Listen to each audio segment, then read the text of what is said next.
Happy holidays, I'm Lou Manfredini, Ace's home expert, and in this video, I'm going to show you how to put holiday lights under the shingles of your home using some plastic clips. All right, the first thing to understand is how a roof works if you're going to put clips up there on top of the roof. You want to make sure that you're comfortable working off of a ladder up on the roof. This is just a little demo roof that we're going to show you.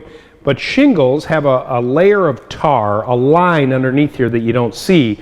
And on older roofs, that's going to be tight. You're not going to be able to get anything underneath there. So a putty knife, depending on what you're going to use to kind of work underneath that shingle, is going to help you loosen up that layer of tar. And then you have the ability to put these clips in anywhere you want. High, low, you can do them in a pattern.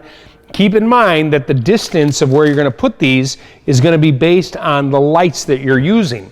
These particular clips are designed for C7, C9, or even larger bulbs, and that's what I'm going to demonstrate on this little roof demo kit right here.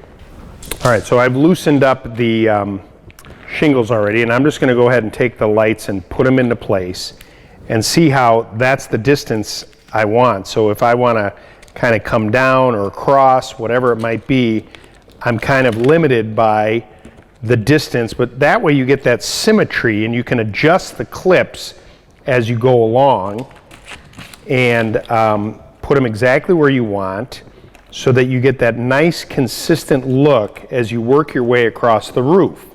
Again, be very careful working on ladders, and it's also a good idea to test the lights before you do all this, especially up high, making sure that the strand works so that when you plug it in, you don't have all your work wasted because, you know, there's a bulb out or something.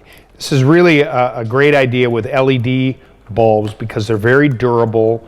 They can kind of take a beating as you're putting them up, and they just last longer. And then ultimately, when you have them running, you know, they use less electricity long term. Now for this demo, I put them up high, but you can do the same clips right over the gutter line if you want. Just keep in mind, you may need to use that putty knife to kind of loosen that up and slide that in. And by doing this, you'll have a terrific looking home at Christmas time. If your Christmas tree's not working, that video is coming up next to get those lights burning bright.